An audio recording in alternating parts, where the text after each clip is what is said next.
Pelantikan Irjen Pol Iqbal jadi Sekjen DPD RI dinyatakan menyalahi UU. Dewan Perwakilan Daerah, DPD, RI melantik Irjen Polisi Muhammad Iqbal menjadi Sekretaris Jenderal DPD RI di Gedung DPD RI, Jakarta, Senin, 19 Mei 2025. Pelantikan ini sesuai dengan Kepres nomor 79 TPA tahun 2025 tentang pemberhentian dan pengangkatan dari dan dalam jabatan pimpinan tinggi media di lingkungan Sekretariat Jenderal Dewan Perwakilan Daerah RI. Ketua DPD RI Sultan Bahtiar Najamuddin mengatakan, pergantian, promosi, ataupun mutasi pejabat pada kementerian lembaga merupakan hal yang biasa. Jabatan Sekretaris Jenderal DPD ini merupakan jabatan strategis dan memainkan penanganan kunci dalam melaksanakan tugas, menyelenggarakan dukungan administrasi dan keahlian terhadap kelancaran pelaksanaan wewenang dan tugas DPD, beber dia. Menurut dia, latar belakang Iqbal sebagai personel Polri telah menunjukkan dedikasi dan profesionalisme yang tinggi dalam menjalankan tugas-tugasnya. Oleh karenanya, ia percaya pengalaman dan keahlian Iqbal akan bermanfaat bagi DPD RI dalam menjalankan tugas-tugas profesionalnya. Sekaligus, kata dia, membawa proses terbaru meningkatkan kinerja dan efektivitas lembaga.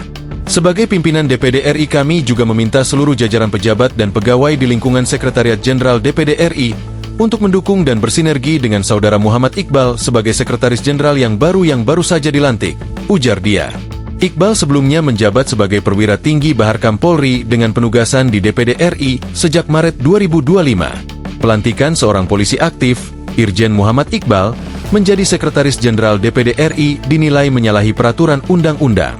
Jadi hakikatnya, polisi aktif dilarang menduduki jabatan di luar kepolisian, kata peneliti Forum Masyarakat Peduli Parlemen Indonesia, Formapi, Lucius Karus, Senin, 19 Mei 2025. Dia menguraikan pelantikan Irjen Iqbal menjadi Sekjen DPD RI menyalahi UU Nomor 2 Tahun 2002 tentang Polri dan UU Nomor 17 Tahun 2014 tentang MPR DPR DPD DPRD atau UU MD3.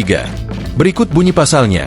UU Kepolisian Pasal 28, 3. Anggota Kepolisian Negara Republik Indonesia dapat menduduki jabatan di luar kepolisian setelah mengundurkan diri atau pensiun dari dinas kepolisian. UU MD3 Pasal 414, 2. Sekretaris Jenderal sebagaimana dimaksud pada ayat 1. Pada dasarnya berasal dari pegawai negeri sipil profesional yang memenuhi syarat sesuai dengan ketentuan peraturan perundang-undangan. Lucius menjelaskan bahwa hanya PNS yang bisa menjadi sekjen. Namun kini ternyata polisi aktif yang menjadi sekjen DPD RI. Benar-benar bikin kaget. Sekretaris Jenderal DPD diemban oleh seorang irjen polisi. Entah DPD dapat inspirasi dari mana, ujarnya. Menurutnya, pihak yang bersalah atas penunjukan polisi aktif sebagai Sekjen DPD RI adalah DPD itu sendiri. Soalnya, DPD lah yang mengusulkan calon Sekjen DPD. Selanjutnya, Presiden memilih dan memutuskan berdasarkan nama yang diusulkan pimpinan DPD. Lalu masalah yang paling penting adalah terkait dengan etika, ujarnya. Download Tribun X sekarang, menghadirkan lokal menjadi Indonesia.